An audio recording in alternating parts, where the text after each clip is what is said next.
Bloomberg Audio Studios. Podcasts, radio, news.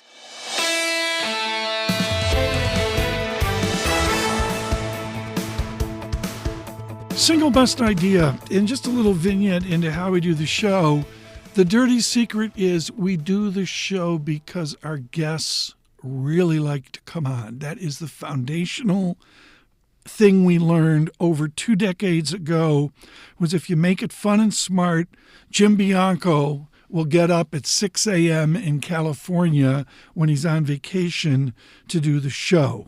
And we really appreciate effort from Mr. Bianco like that, and from so many others. Michael Darda, not so strenuous this morning, with Roth Capital. Michael Darda on where we are now, looking at the past, the good news of double digit in a new world. I think it's going to be really hard to maintain that double digit growth. I mean, if you just do a super basic Tom Keene scatter plot regression on forward PEs and 10-year future returns, coming into the year with the forward PE 22x, typically that's a level where you see very weak, potentially even negative 10-year forward returns. So the higher the valuations, the lower the longer term forward returns are. And, that's a little bit of a different game than the chase that's been on with momentum.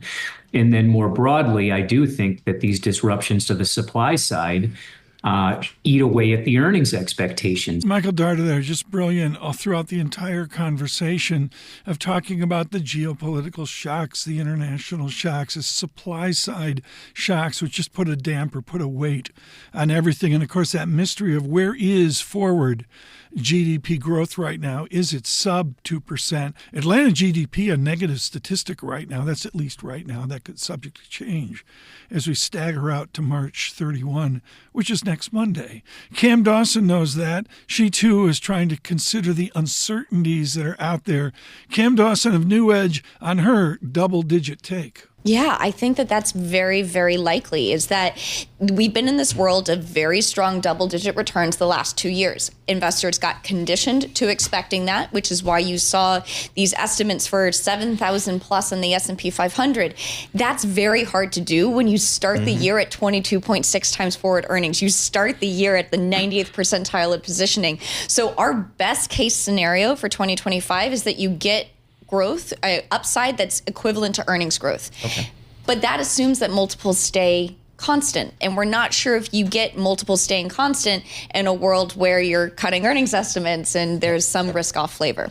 Got to review that again. Cam Dawson, a New Edge. When multiples stay constant, I think I talked about this yesterday or the day before, I forget. But let's do it again. A multiple is a ratio, a numerator and down below a denominator, and they both move. They move somewhat correlated, but also move separately. So there's 4 outcomes. The numerator goes up, the numerator goes down, the numerator goes up, the denominator goes down. So there's can be movement or dynamics in your study of any given ratio you look at. I'll be honest, I spend less time on PE and much more on a study of free cash flow. What we know is we've studied the impact of the show digitally in America, in Canada, in Mexico, around the world, and we're just humbled by it. Subscribe to us out at Bloomberg Podcasts and on YouTube Podcasts. This is Single Best Idea.